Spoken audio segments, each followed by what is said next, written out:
Did you know that when you feel pain, you aren't actually feeling it where it hurts? That's right.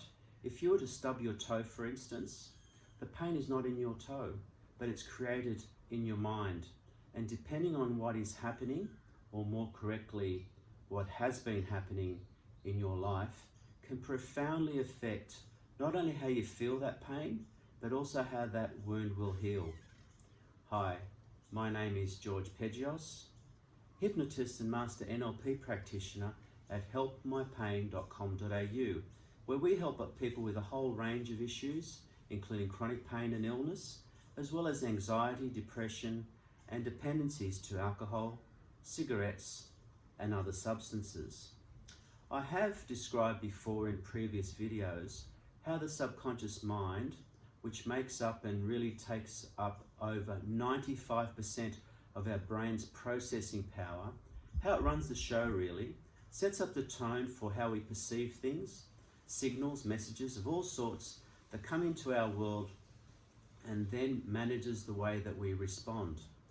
To provide a simple example of this, think of what it might feel like if you were some kind of expert showcasing some do-it-yourself project on TV or in front of a group of people, and you by accident hit your thumb with a hammer. You might wince, make a joke of it even, and move on. Now think how you would react if someone, maybe someone you don't like very much, were to hit you with that same hammer, for instance, with the same force without your permission. You are quite likely to demonstrate much more emotion, and you are more likely to perceive more pain.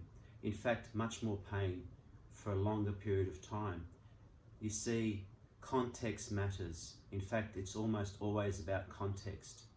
And if we've been running these stories about being a victim all our lives, and I do want to stress that I'm being respectful here because there are many reasons why people are victims and many people who have good reason to be victims. But that does affect the processing ability of the brain. It does change the physiology of that person. It does affect the levels of stress hormones that are circulating, the overburdening of the immune response, and consequently the ability of the healing process to adequately get things back on track and in good health. It's no secret that the mind can turn things around for the better. The body does have an inherent, innate, powerful ability to heal itself. There are many studies that have shown what is called spontaneous healing or remission of what are quite often serious illnesses through doing things that change that person from the inside out. Usually starting off with a new attitude, then making slow but important changes to their physical world, whether that be through exercise, a healthier diet, or other changes to their lives. It's no secret that hypnosis can make these changes happen faster. As I explained to my clients, hypnosis acts like what a computer programmer might do to a computer. Identify old or outdated software that's no longer working well for a new environment or a new set of circumstances, and insert new code that's more helpful, more relevant to the operating conditions.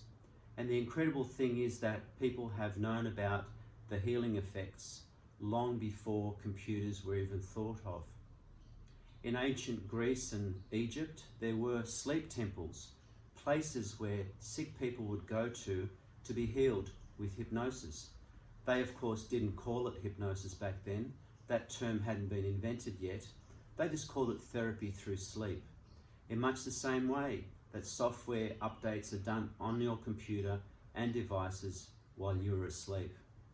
Updates of a different kind are done under hypnosis. I see people every day that have been in discomfort, oftentimes for years.